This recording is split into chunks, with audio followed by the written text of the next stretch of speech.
Bonsoir à toutes et à tous et ravi de vous retrouver dans le numéro 8 de 60 minutes pour comprendre. Et oui, déjà le numéro 8.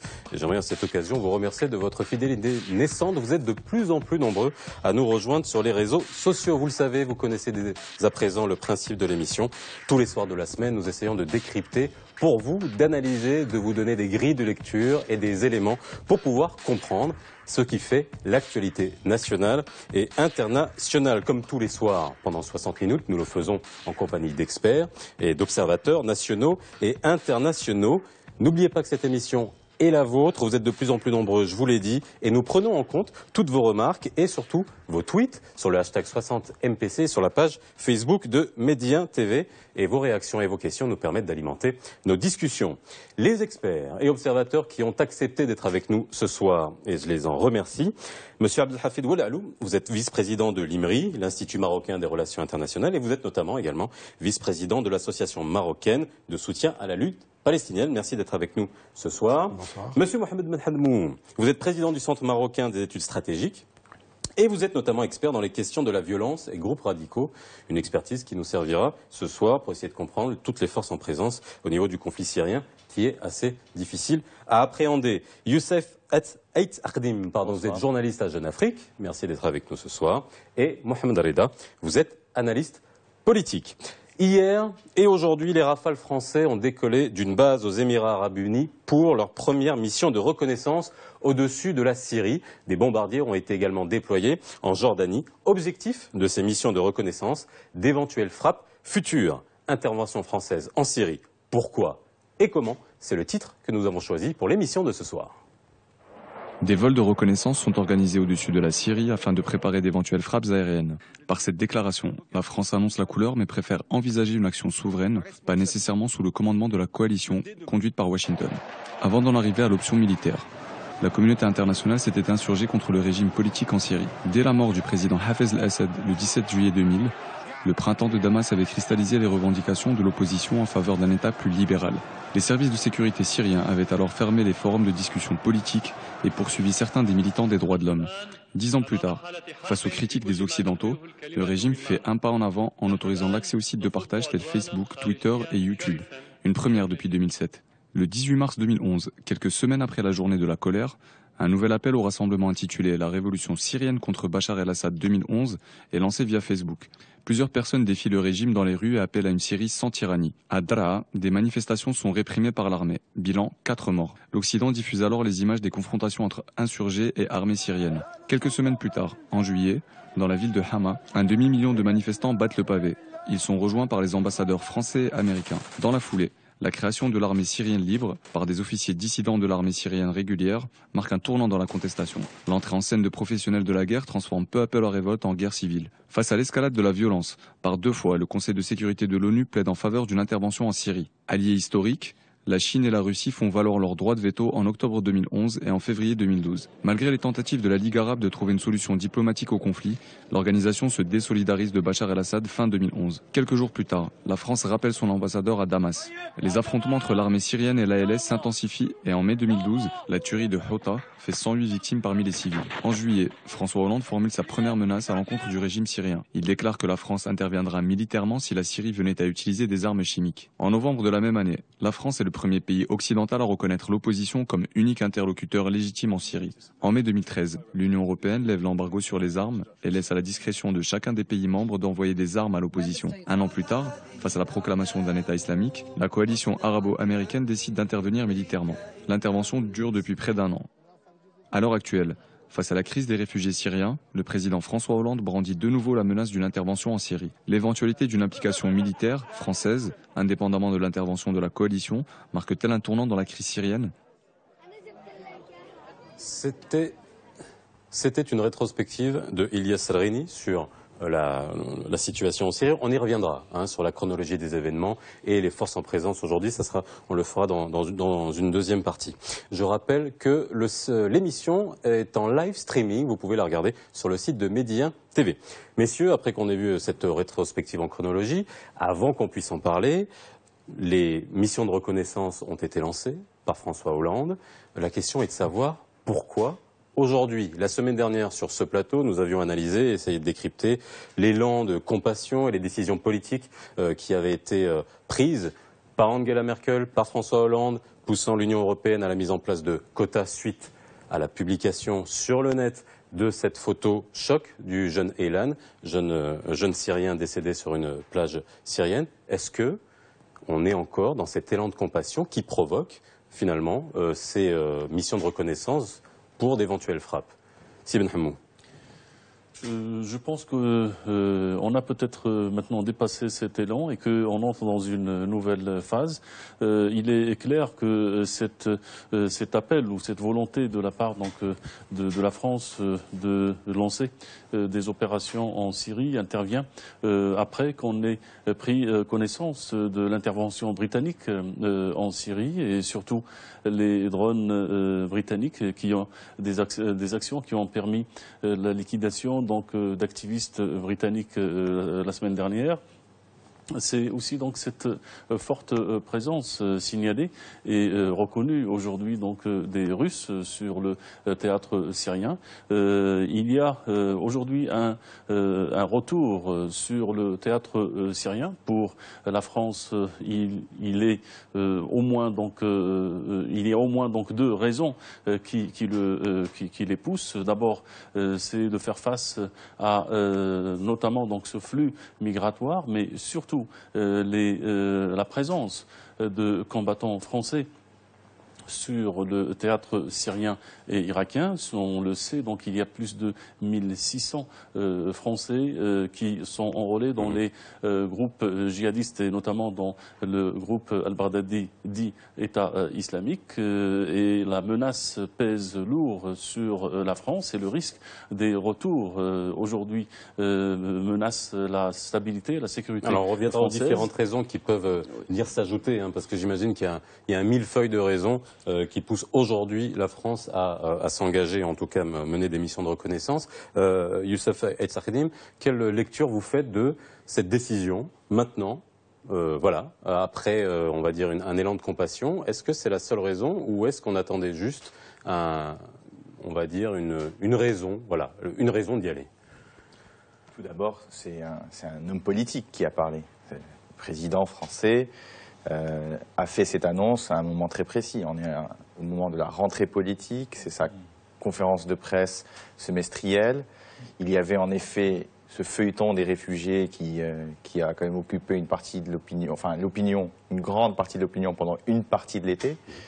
Et il fallait y apporter une réponse politique. Donc à partir de ce moment-là, il était attendu au tournant. Et il a fait une réponse double. Une réponse humanitaire. Donc l'annonce de l'accueil de 24 000 réfugiés supplémentaires sur les 2 prochaines années. Et une réponse militaire qui ne surprend pas quand on a suivi le parcours en diplomatie et en politique étrangère de ce président qui, s'il peut paraître timoré en politique intérieure, est devenu, avec l'intervention militaire au Mali, avec l'intervention militaire en Centrafrique, un vrai chef de guerre. Je pense qu'on aura le temps de revenir sur tous ces points, mais pour moi, ce qui est important, c'est qu'on est dans une phase de communication politique. Et communication politique, pure communication politique. Après, avec, on est dans des missions de reconnaissance, on verra ce que ça impliquera. Je pense qu'il y a de la stratégie militaire, oui. il y a tout ça est pensé, je ne pense pas que ce soit de l'opportunité, mais le contexte, la coïncidence des événements, le timing est très choisi. Alors on a un tweet justement à ce sujet d'un téléspectateur qui nous dit justement qu'il va dans ce sens-là. Étonnant que les raids aériens français contre Daesh coïncident avec la crise migratoire, c'est peut-être une solution à moyen terme. Alors on n'est pas encore en train de parler de raids aériens, on est en train de parler de missions de reconnaissance. Mohamed Davida, vous êtes analyste politique, quelle lecture vous en faites? Je fais un tour de table par rapport au timing de cette décision. En fait, de mon côté, je vois les choses un petit peu plus larges par rapport à ce qu'on laisse paraître sur les médias. Je dirais qu'il faudrait analyser, puisque c'est une décision militaire qui vient d'être prononcée par le chef de l'État français, il faudrait voir d'autres éléments qui ne se présentent pas de façon évidente aux observateurs civils que nous sommes. Oui. Je dirais donc qu'il faudrait, sur un plan méthodologique, intégrer donc la dimension, dans une décision pareille, la dimension militaire dont les objectifs sont nécessairement cachés, puisque l'action militaire relève en général du secret. Donc il y a une partie qu'il faudrait décrypter, faire un effort, analyser pour pouvoir comprendre. Il y a une partie visible, bien sûr. Pour avoir c'est-à-dire cette vue complète, moi, c'est-à-dire je mettrais de la lumière sur ces aspects qu'on pense cachés. L'intervention militaire en Syrie, notamment la volonté de la France pour intervenir militairement, ne date pas d'aujourd'hui. Donc, rappelons-nous l'utilisation des armes chimiques à Al-Ghouta en 2013, le 21 août. Ça fait presque 2 ans. Donc, la France... Les menaces, entre guillemets, exprimées par la France d'intervenir, elles ne datent pas d'hier. La France était très enthousiaste. La France voulait intervenir donc, à côté des États-Unis. Cameron, à l'époque, était même allé chercher l'autorisation parlementaire qui lui a été refusée par le Parlement britannique. Donc, 1 an après, on revient sous une autre forme. La France a décidé de participer à la coalition contre Daesh, mais en limitant son action au territoire irakien, et avait exprimé, c'est-à-dire de façon officielle, qu'il n'interviendrait pas en Syrie. Aujourd'hui, le champ d'intervention se voit étendu et le chef de l'État français décide d'intervenir en Syrie. Pourquoi? Alors, pourquoi le timing? Justement, c'est ce qu'on essaie de comprendre. Ce rappel va nous aider à comprendre que après l'accord nucléaire avec l'Iran, l'intérêt stratégique de la Syrie devient moins important. Parce qu'il faudrait se poser la question, pour comprendre toujours, pourquoi on a tant de forces, de puissance mondiale très impliquées en présence sur un territoire. Alors ça on y arrivera. C'est vraiment ça. Justement, c'est ces questions qui vont nous permettre de comprendre pourquoi cette décision a été prise aujourd'hui. Très bien. Alors justement, on essaiera tout à l'heure de... C'est dur de résumer la situation, mais on essaiera quand même de voir toutes les forces en présence, les intérêts stratégiques, ça va même de la Chine et de la Russie. On verra ça tout à l'heure. Si Abdelfed Oualaalou, vous êtes vice-président de l'IMRI. Quelle lecture vous faites de ce timing? Moi, je pense que le président français voulait anticiper sur les événements à venir. Faut-il rappeler que la réunion du G20, qui datait de septembre 2013, et qui avait décidé des frappes ciblées. À cette époque-là, l'Union européenne était divisée. Devant cette problématique de la politique étrangère de l'Union européenne, la France, qui appelait à des frappes ciblées, a reculé. L'Égypte était contre l'intervention. L'Arabie saoudite était pour l'intervention. Le Maroc avait choisi la politique, la solution politique, humanitaire. Et humanitaire. Faut-il rappeler aussi que dans quelques jours, il y aura l'Assemblée générale des Nations unies. Et que déjà, il y a un projet de résolution qui est sur la table du Conseil de sécurité, qui parle de levée du blocus, qui parle de la décision sur l'humanitaire, essayer de régler ce problème de réfugiés, mais aussi de proposer la transition démocratique, et même proposer un gouvernement de transition pour préparer des élections en Syrie et sortir de cette situation très complexe, il faut le dire. Oui, alors elle est complexe, on va essayer de la lire. Alors aujourd'hui, est-ce que c'est aussi, on parlait de compassion, on parlait de réaction à l'afflux de réfugiés, est-ce que, d'après ce que vous me dites, il y a la communication politique d'un côté, d'un homme politique qui fait sa rentrée, et de l'autre côté, une situation qui est complexe et qui est déjà anticipée depuis longtemps. Est-ce que, je vous repose la question que je vous ai posée tout à l'heure, est-ce que c'est pas le prétexte à on va dire, une action qui a déjà été décidée depuis longtemps? Oui, je pense que la France, avait déjà donc une décision, une vision d'ailleurs, quand il s'agit de la Syrie. La France, depuis le début, optait pour une action militaire en Syrie. On le sait, donc elle n'a pas été suivie. On sait qu'après, donc les Américains ont un petit peu tiré le fruit pour eux. On sait que les Français n'ont pas voulu intégrer donc la coalition internationale, et d'ailleurs ils le soulignent que l'action en cours n'entre pas dans le cadre justement de l'alliance ou la coalition donc menée par les Américains. Il faut aussi donc, à côté de tout ce que les collègues donc ont dit, voir un petit peu les dynamiques aujourd'hui présentes en Syrie, et on voit que après justement donc que les Iraniens aient reçu ou aient obtenu ce qu'ils cherchaient de ces négociations sur le nucléaire. Il y a une situation en Syrie qui fait que les Russes aujourd'hui se positionnent.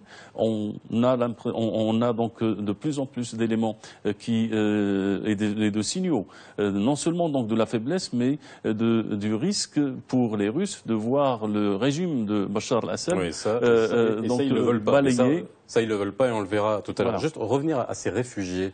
Est-ce que c'est une prise de conscience aujourd'hui que la seule solution, prenons juste le cas des réfugiés, que c'est la seule solution pour endiguer le flot de réfugiés? C'est vraiment la partie visible de l'iceberg? Si Faisal, moi j'ai envie d'abord de faire une précision. De quoi on parle depuis tout à l'heure? On parle d'une intervention qui est préparée, mais on ne dit pas ce qui est le plus important. Le plus important, c'est que cette opération telle qu'elle est envisagée, détaillée, plus ou moins... On rappelle, il y a 2 rafales qui sont parties. Oui, il y a 2 rafales de reconnaissance, oui. Parce que les rafales peuvent mener des missions doubles, ils peuvent à la fois frapper et embarquer des outils de surveillance. Là, je pense que lors de sa conférence de presse, le président français a été très clair. Il s'agit pas du tout, on n'est pas du tout dans le cas de figure de 2013, qu'a rappelé c'est Mohamed Reda. On n'envisage pas du tout de frapper des cibles de l'armée syrienne, c'est-à-dire du régime syrien. Aujourd'hui, le but affiché, qui est déjà celui de la coalition internationale qui s'est formée contre l'État islamique l'été dernier, est de frapper uniquement l'organisation de l'État islamique, Daesh. Et donc, on n'est pas du tout dans le même contexte. Et on ne s'adresse pas du tout au même problème. En 2013, on parlait encore de regime change. On voulait abattre le pouvoir de Bachar el-Assad. Aujourd'hui, on se bat contre l'ennemi suscité, accompagné de Bachar el-Assad, mais en tout cas l'ennemi de Bachar el-Assad, qui est l'État islamique. L'État islamique se définit comme étant contre le régime. J'essaie d'avoir juste une précision par rapport au flot de réfugiés, parce que c'est important.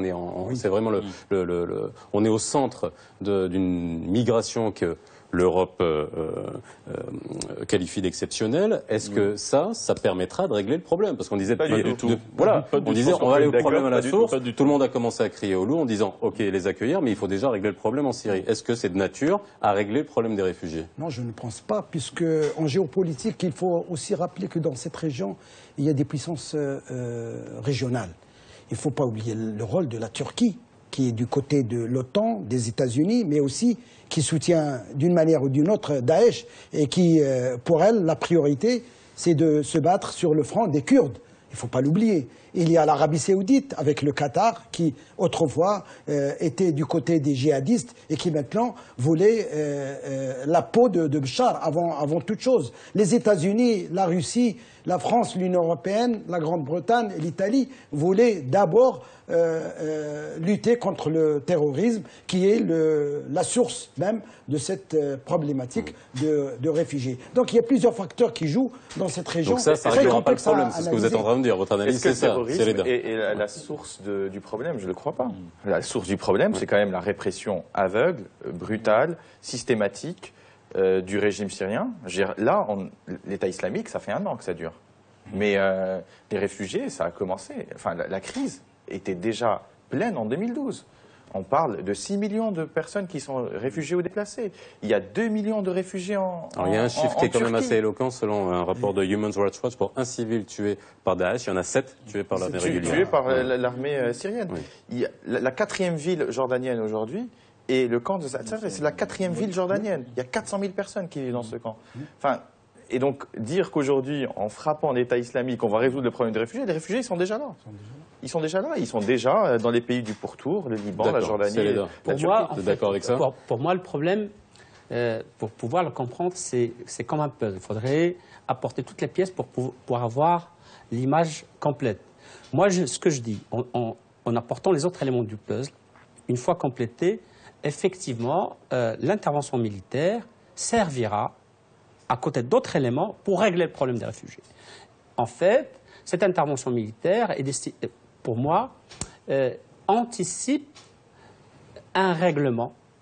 On est en train d'aller vers une solution concertée entre les différentes parties pour le problème syrien, parce qu'il a trop duré. Cette intervention militaire, c'est un positionnement en vue de cette solution envisagée, qui est en train de venir. Bien sûr, une fois cette solution mise en place, bien sûr, le problème des réfugiés sera réglé, puisqu'on diminuera l'afflux, et après, ça permettra le retour. Alors, il n'y a pas seulement les réfugiés, mais je voulais juste une déclaration de François Hollande lors de la conférence de presse. Ma responsabilité, c'est d'assurer que nous puissions être informés au mieux des risques qui pèsent sur notre propre pays pour y faire face. Là, il joue la carte politique aussi, pour essayer de rassurer. C'est tout simplement ça. Est-ce que les risques d'attentats ont motivé ça aussi, ont motivé également le... officiel qui a été avancé par François Hollande. Il a dit que les menaces terroristes proviennent directement du territoire syrien et de Daesh directement. C'est vrai, ça? C'est un argument officiel qui a été avancé. Oui, c'est un argument que François Hollande avançait. Non, mais entre l'argument et la réalité, est-ce qu'il y a aussi un rappel sur Charlie Hebdo et aussi sur le TGV Bruxelles-Amsterdam. Donc il y a menace sur le sol français, donc il faut faire vite et il faut agir ailleurs. Pas sur le sol français, mais agir ailleurs par des frappes ciblées, mais pas d'intervention sur le terrestre. Voilà. Justement, c'est une précision très importante. C'est extrêmement important, justement, j'allais y arriver. Parce là, que on est reconnaissance, on annonce... Dans le cas où on reconnaît, alors après les missions de reconnaissance, identification des cibles, après identification des cibles, frappe aérienne, mais surtout pas d'intervention terrestre. Ça aussi, c'est quoi? Qu'il considérait irréaliste. C'est prudence politique ou prudence militaire après avoir bien analysé le terrain. Le terrain syrien, le théâtre syrien aujourd'hui, sur le plan donc opérationnel et militaire, est un véritable guêpier. Et personne aujourd'hui donc ne veut et ne peut prendre le risque d'y aller par une opération terrestre. Il est clair que la volonté du président français, c'est de rassurer les Français et aussi donc de montrer que la France est encore dans tous les chéquiers et surtout dans toutes les politiques qui concernent le Moyen-Orient et notamment donc veut rester autour de la table pour d'éventuels règlements pour le problème syrien. Je pense que la complexité de ce problème aujourd'hui, certes, quand on parle de reconnaissance, donc on parle essentiellement on parle d'identifier des cibles, on parle de renseignements. C'est complexe, hein, si on regarde la carte. Là, on est quand même sur toute la zone qui est occupée par l'État islamique. Mais ça, on y reviendra vraiment pour qu'on puisse le voir en détail. C'est juste peut-être sur ce plan, parce que donc quand on parle donc de renseignements récupérés, notamment donc par ces avions et par donc toutes les autres formes, donc drones ou satellites ou autres, nous sommes donc face à un renseignement technique. Le théâtre syrien aujourd'hui donc est tellement complexe. Et il y a aussi donc une interconnexion et des difficultés donc à délimiter des espaces, des zones et aussi donc la présence des acteurs qu'on ne peut mener donc une action militaire opérationnelle qui donne des fruits si on n'a pas donc la maîtrise du renseignement humain. Alors ça, on verra justement les forces en présence et justement les difficultés qu'il y a. J'aimerais juste revenir il y a la France, mais la communauté internationale. On le sait bien, pourquoi elle n'a pas réagi plus tôt? pour prévenir l'escalade à plusieurs reprises. Je rappelle, si on revient en 2011, Washington, Paris ont menacé le régime syrien de sanctions. Dès 2011, pourquoi on n'a pas agi plus tôt? Justement, sur ce point-là, et pour revenir sur ce point d'intervention sur le terrain avec les armées de terre. On y reviendra si vous voulez, parce que c'est vraiment... C'est la même chose en fait. Oui. C'est le lien avec votre question. Il faut oublier qu'on ne peut pas intervenir, la France, les États-Unis, la Grande-Bretagne ou les autres puissances internationales ne peuvent pas intervenir comme ça. Il leur faut des autorisations de leur Parlement. Les parlements ne sont pas prêts à donner ces autorisations. Donc, finalement, les politiques sont en train de manœuvrer de façon très, très prudente, c'est-à-dire ils sont à la limite de l'intervention militaire qui nécessite cette autorisation parlementaire et le mandat qui leur a été donné en venant combattre Daesh sous l'argument combattre le terrorisme. Donc, on ne peut pas aller directement et trancher les choses militairement. Moi, je rejoins Seb Hamou pour dire que ce n'est qu'un positionnement en vue d'un règlement politique qui est en train de se préparer. Pour les autres, je voudrais quand même ajouter sur la communauté internationale. Bien que Ban Ki-moon, le secrétaire général des Nations Unies, à plusieurs reprises appelé à la lutte contre le terrorisme, l'État islamique, etc., l'Afghanistan, en Irak, etc. Il faut noter qu'il y avait un blocage au niveau du Conseil de sécurité avec ce veto russe. La Russie a un rôle dans la région. Chine, et Poutine Russie, a veto, sa politique. Bien sûr, il y a l'Ukraine, il y a la Crimée, et puis sa présence sur le sol syrien par la base navale Tartus en Méditerranée, qui lui permet d'avoir un regard sur ce qui se passe au niveau de l'arsenal militaire dans la Méditerranée. Ça, c'est de la géopolitique, de la géostratégie. Donc il y a le blocage au niveau des Nations Unies, il y a une faiblesse au niveau du Conseil de sécurité qui n'arrive pas, avec la Chine bien sûr, de prendre une position qui peut justifier une intervention militaire sur le sol syrien. Et là, la complexité est là. Il y a une division. Pourquoi le blocage n'a pas été contourné? On prend un exemple. Hein. On peut contourner le blocage du Conseil de sécurité. C'est la résolution Aixon, du nom de l'ancien secrétaire d'État de Truman. Ça a été utilisé en guerre de Corée en 50, au Congo en 60 et la dernière fois en Palestine en 1982. Pourquoi on n'utilise pas ça pour le cas syrien? Pardon de ne pas répondre à cette question, je vais revenir en arrière. Pourquoi est-ce qu'on n'a pas réussi à contourner le blocage? Pourquoi la communauté internationale ne s'est pas mise d'accord pour mettre fin à cette crise?